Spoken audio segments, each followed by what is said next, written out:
Good evening. Welcome to the Private Property Farming Podcast. My name is Mbali Nwoko, and thank you so much for joining us on this Tuesday evening. It's Women's Month, and we just celebrated the Women's Holiday yesterday. And I hope to all the ladies watching us right now this evening, I hope you had a fantastic holiday and that you were spoiled rotten.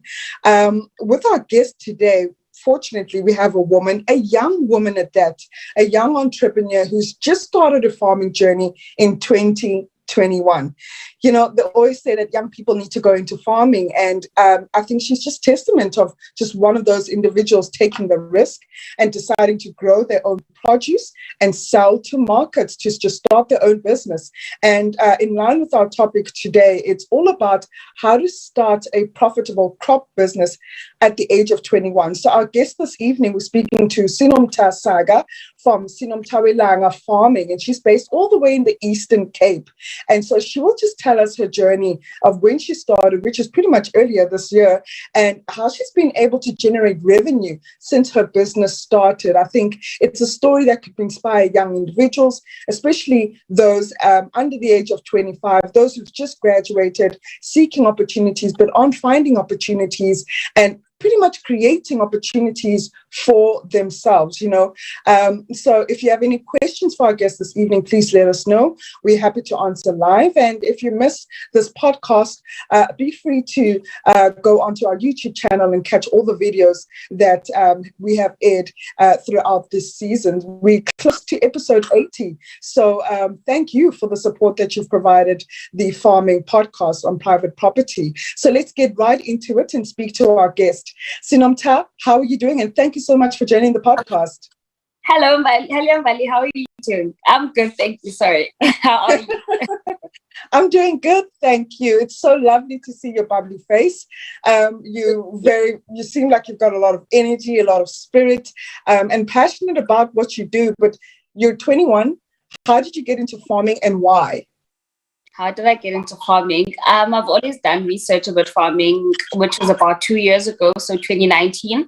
But I think I've been very nervous and very scared to go into the industry because I've never done agriculture in high school or even varsity. So all I've been doing is just researching and watching young farmers, especially females, on socials. And then last year, which was lockdown, I was in Cape Town for lockdown. So I was like, okay, when I get home, I should actually consider doing this. And really, when I got to the Eastern Cape last year, of which we had drought, so I couldn't really work. And then I started with the business early January this year. So I've been inspired a lot by farmers, and with my research, I was quite happy. Okay, this is maybe something that I could actually try, and decided to get a mentor as well because I had no knowledge about farming. Yes. Right. So what made you decide to do crop farming as opposed to maybe livestock or poultry or fruits? Crop farming is very, I wouldn't say cheap to start, but it's quite reasonable to start as opposed to livestock. And with me, I had access to land. Initially, I wanted to use the land that my grandfather left us, which is a family land. But with it, I needed to first fence it. And of which at the time I didn't have the means to. So I just decided to start in my garden because it's vacant and no one's doing anything there. So I started there, and then that's why I'm currently doing crop, with the hope obviously to venture into other avenues when I have the means to do so. Right. You know, Sinomtha, I get a lot of questions from aspirant farmers wanting to go into farming. And I like what you've just mentioned about doing the research. What type of research did you do, and where did you go to seek information? So what sort of channels did you use as a reference guide to seek information? Because research is very, very crucial or critical when starting any new business. Yeah. I obviously used the internet, and I think articles helped me a lot because I saw a few people on articles and read Farmers Weekly. But mostly I used YouTube because I needed the skill to do it. And then luckily for me, my aunt was home, and she's a teacher, but she's very much into agriculture. So she grows her own food all the time. So she was there to guide me and how to seedlings and all of that, because I was so confused how to plant seedlings as opposed to planting seeds, for example. But she took me through that journey the entire January. So it was quite easy for me because she was there, she assisted, and she gave me everything that I needed to know. And in April, I went for, no, in May, beginning May. So I went for a short training course in a farm in Frankfurt. So that's where but I only went there after I had so much knowledge, but I just wanted to enhance it. Right, right. So what did you learn within that training course? What the guy who owns the farm really taught me was he actually said to me that I'm a very modern person to be mostly in primary agriculture. So he motivated me to look into agri-processing as well, into the processing industry. I've always known about the processing industry, but I never actually got to think of it as agriculture. I know it's all about food, but I've never really, So now when he told us that, and then he made us do projects which were your processed beetroots, processed garlic, and mixed veg, everything. I was like, oh, actually, this is something that one can go into, and it's quite more profitable than your primary agriculture. But I think I'd like to be in both. And for now, I'm still in primary, so I'm embracing being in primary. So I think that's what I learned mostly there. Yes.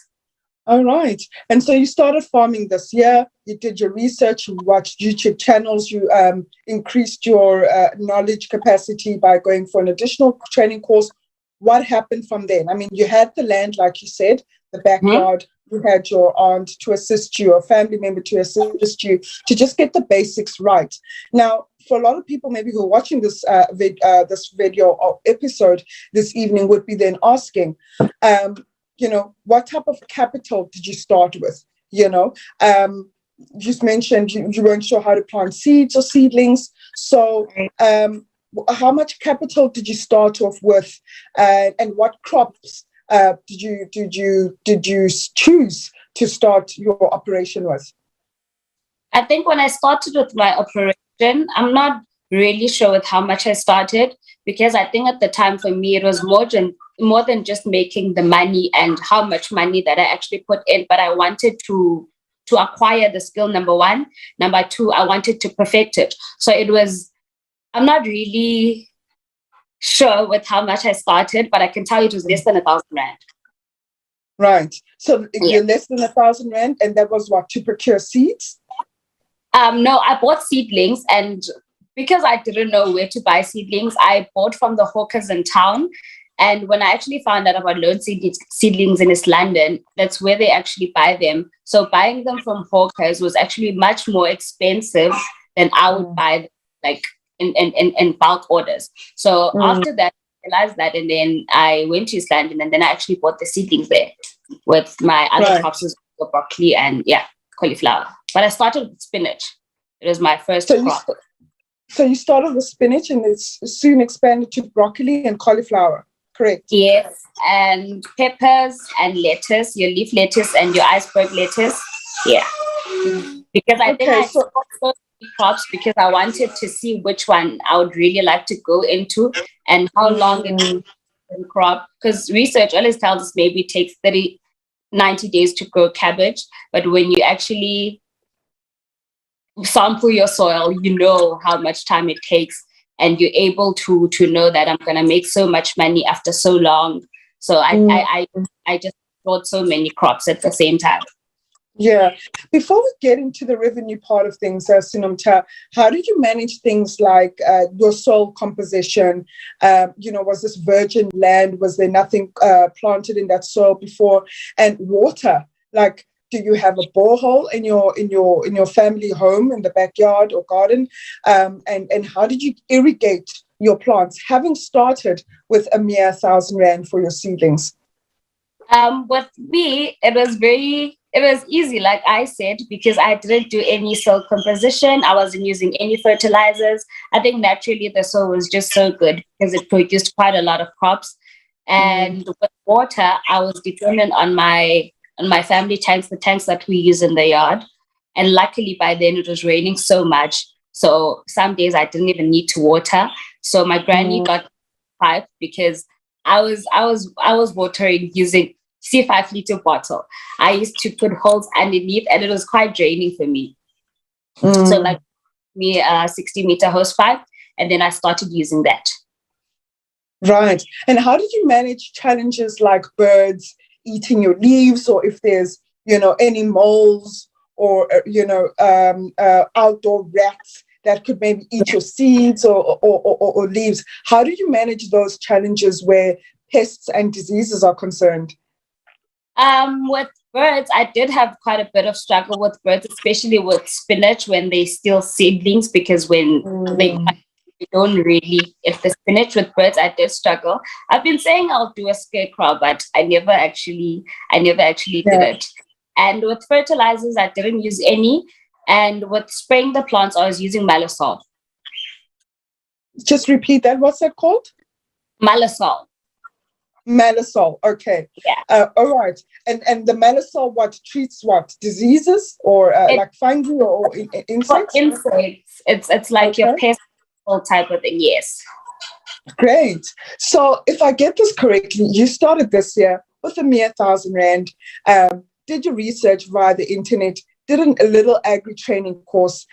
You got a family member to assist you just with the basics because she had a passion for growing her own food, etc. You've had land that was available within your family space, and you capitalized on that. You didn't do any due diligence in terms of the soil and the composition, if there's any soil-borne diseases. You just went with your gut instinct and just as an entrepreneur took a risk and started planting. And then also you planted a diverse group of different crops just to see which one would work. Right. Now, getting into the money, now you've planted. So just to understand your journey a bit, now you've planted, the crops are almost ready to harvest. What are the further steps now did you go and take to seek additional markets? Who were the first set of customers or clients that you approached? And how has that journey been like accessing and finding a market for your produce?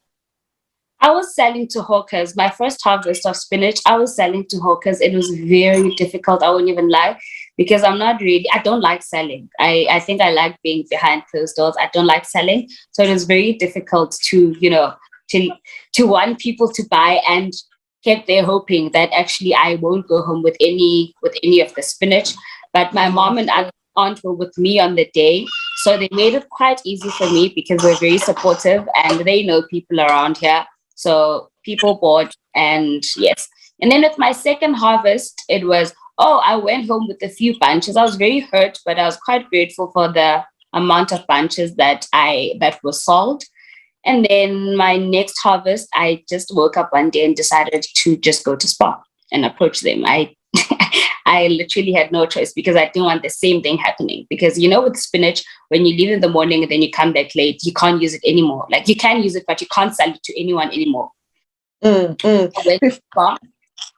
And then at Spa, I got it and they said I should bring a sample the following day, because I approached the CEO and obviously presented him with my work, because I always take pictures so he can see. And then they told me to bring a sample the following day, which I did. And then they were happy. They were happy with my product. And then they told me to bring the bunches the following day. I did. Right. So how did you go?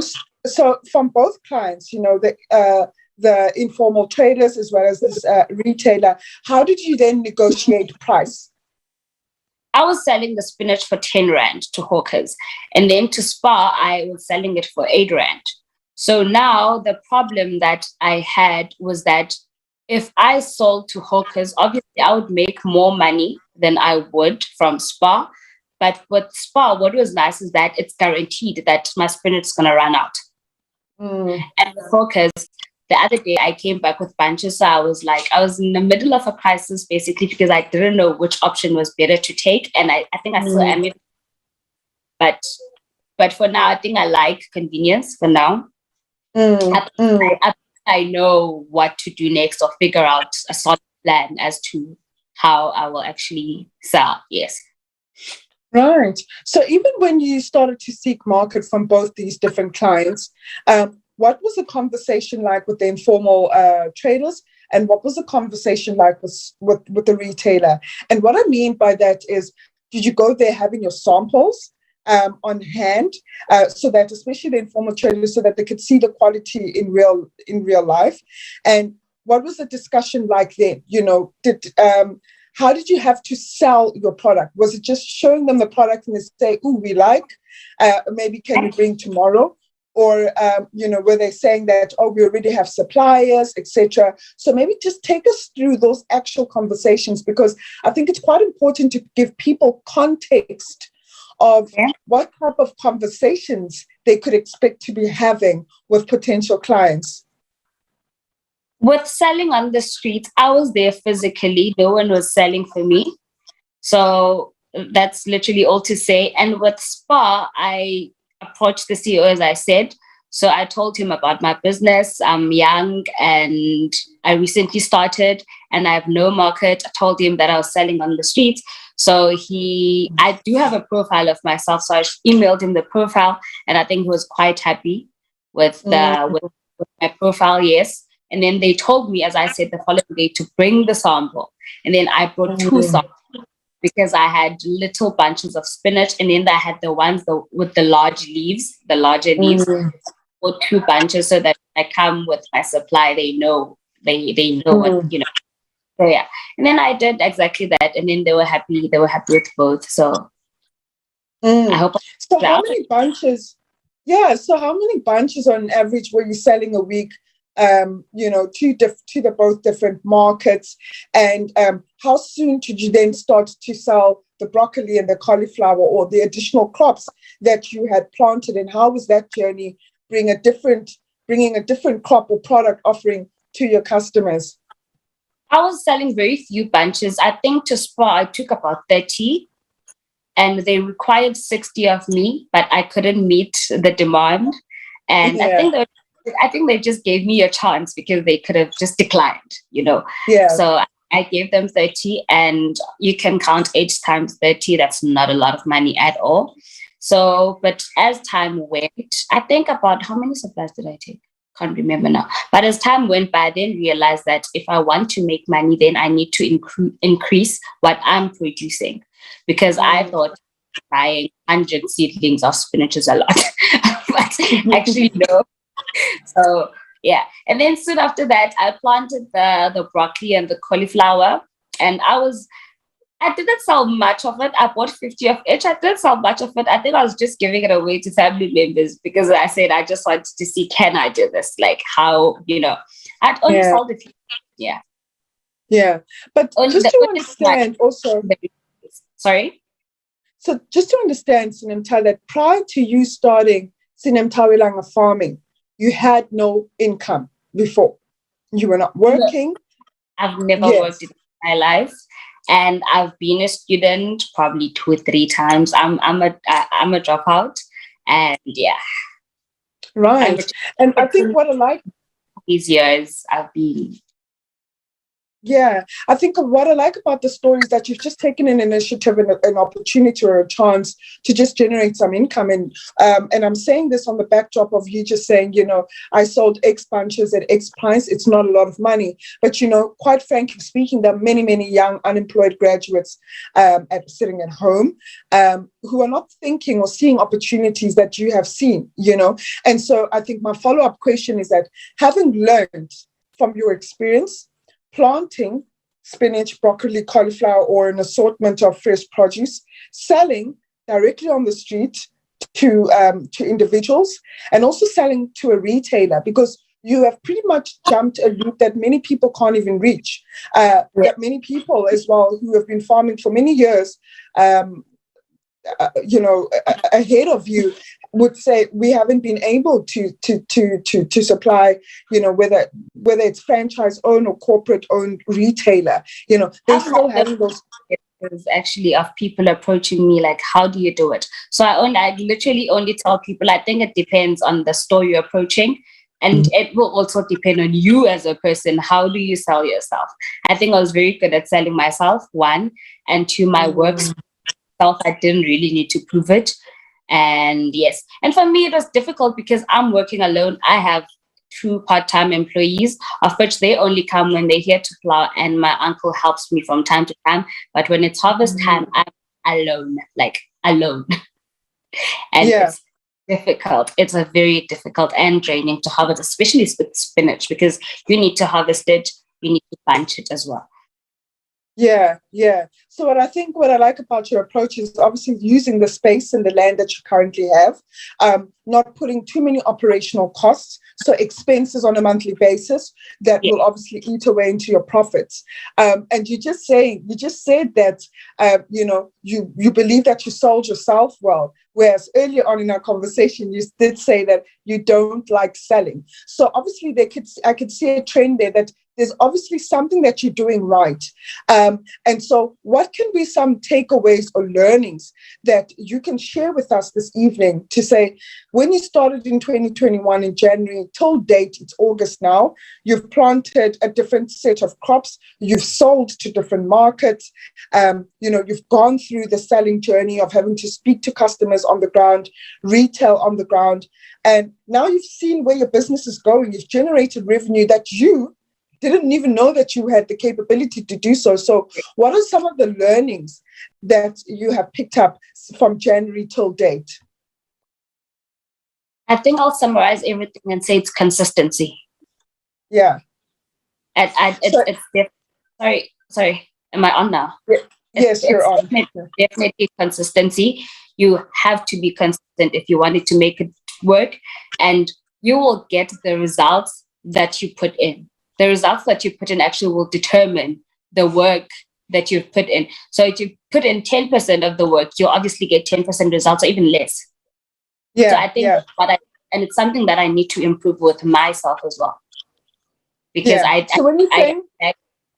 I think I lacked a bit of consistency, but I push myself because I know where I want to see myself maybe in December. I haven't been working now since June because we out of water. I have drought and we do not have a borehole.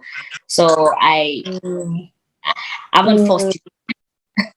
Yeah. So when you're saying consistency, are you talking about consistency in crop, being able to supply consistently to your customers, or consistency in production? I mean, like, you started in the previous month, now you stopped this drought. So just elaborate on the consistency so that the audience this evening can understand a lot better.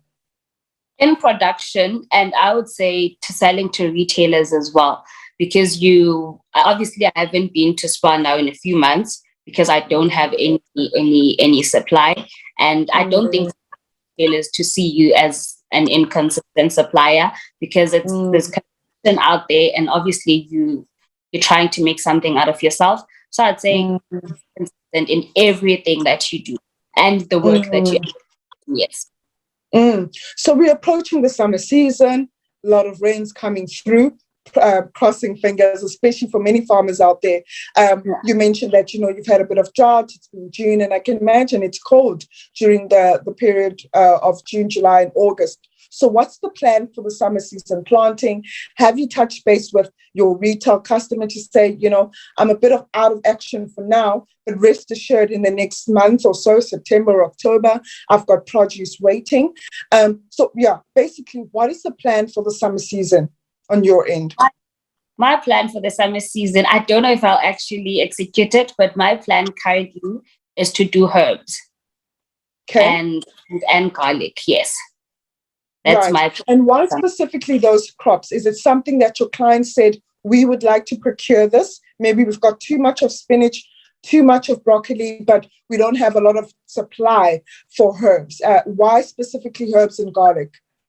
One, it's not a lot of supply, and two, with the amount of space that I'm currently using, I think I need to actually go into doing high crops because I've got very little land, as opposed to maybe someone who has 2 hectares who can plant thousands of cabbages. I cannot do that because I'm very limited. Obviously, I will make money. I think now that I'm realizing that it's more than just being a farmer, but now I'm trying to better my entrepreneurship skills more than farming. I think I've perfected the I need to better the entrepreneur side of it because at the end of the day, as much as we do what we love, we need to make money out of it. Yeah, and I think some word of advice from one farmer to another, a young individual like yourself, is maybe start tracking all your expenses. Because you said you're not sure of how much you started. You gave us a ballpark figure of 1,000 rand, and also tracking your sales. I think that's very crucial so that you can understand where you're going and how far you've come, and that's how you really get to determine if you're making a profit or not.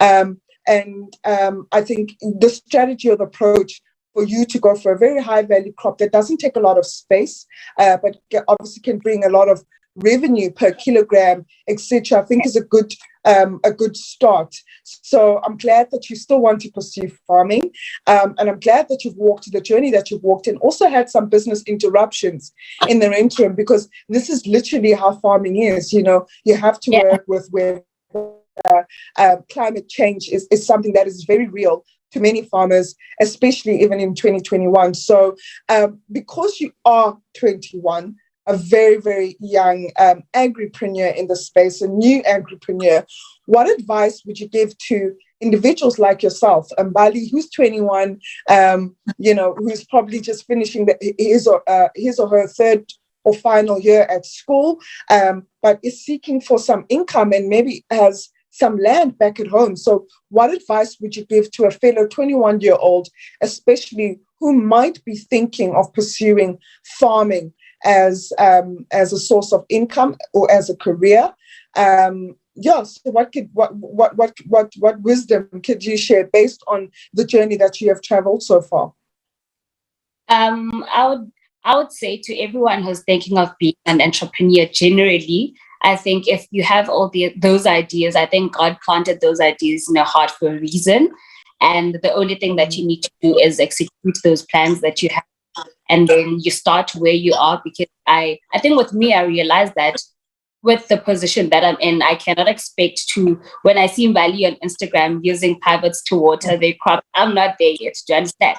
So I think you start where you are, literally with what you have, and you make the most of it, and then you will literally grow from where you are. Wow. Thank you so much for your time, Sinomtha, this evening. It was a pleasure chatting to you. I could see that you are definitely a ball of energy and you've enjoyed the journey that you've traveled, in the past couple of months. And congratulations to you for, being very outgoing and being in front of clients' faces, to sell your produce and obviously being in operation and creating 2 jobs out of that, even if it's part-time, because those individuals might not have had an income on those days where they worked at your farm. So congratulations. I wish you all the support and best of luck in your journey ahead in the farming space, and don't give up. And we hope from the private property team to see you, grow from not only in the garden. Maybe you could come back onto the show and say, the farming podcast, I've got 5 hectares of land now and I'm producing 3 hectares. So we'd love to see that journey and the growth. And best of luck with Sinomthawelanga farming. Thank you so much, Bali. Thank you so much. I really appreciate it. All the best to you too. Thank you. Wow, we just spoke to Sinomtha Saba, who is the founder of Sinomthawelanga Farming. She's based all the way in the Eastern Cape. Guys, she's 21, doesn't come from farming, started her farming journey or her farming business producing food in her backyard in 2021. So that is no excuse for you at home thinking of starting to farm, but just don't know where to start. So use the land and resources available to you. And for those that are saying they don't have market, I think Sinomtha's story is a testament that, there's always demand for fresh produce. Go to your local retailer, present and showcase the crop that you're growing. Speak to individuals who pass the informal traders onto the street and see if you could supply them. And also just do some research. The internet has an abundance of research in terms of how to get started, how to farm. use YouTube as a source, use a private property farming podcast as a source to get the information, because we've interviewed a lot of agripreneurs, a lot of farmers, a lot of people in the industry that shared some valuable gems and tips on how to get your farming enterprise going. Thank you so much for watching us this evening. It was a pleasure to have you supporting the podcast and getting to hear Sinomtha's story. I will catch you on Thursday, same time at 8 o'clock. That's it for me tonight. Goodbye.